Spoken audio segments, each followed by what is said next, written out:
Tribuners, Arab Saudi menjadi tim Asia pertama yang berhasil mengalahkan Argentina.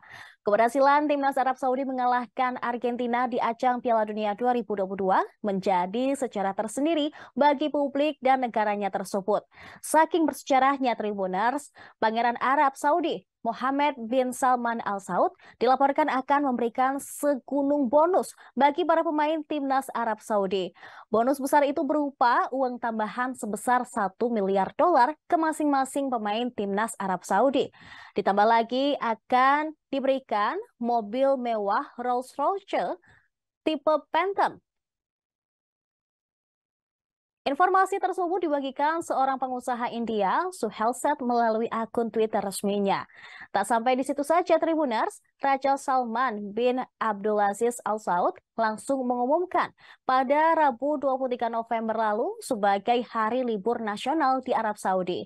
Kemenangan Arab Saudi atas Argentina di Piala Dunia 2022 menjadi sejarah tersendiri bagi mereka. Raja Salman menyetujui arahan putra mahkota untuk merayakan kemenangan The Green Falcons dengan hari libur nasional.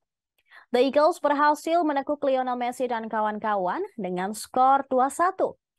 Mereka juga mencetak 2 gol cepat dalam rentetan waktu 5 menit lewat aksi Saleh Al-Zehri pada menit 48 serta sepakan keras Salem Al-Dawsari pada menit 53.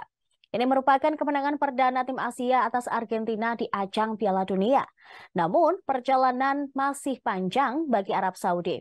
Mereka harus menghadapi Polandia pada hari Sabtu, dan kemudian pada hari Selasa, ia harus menghadapi Meksiko di kompetisi Grup C Piala Dunia 2022. Terima kasih sudah nonton.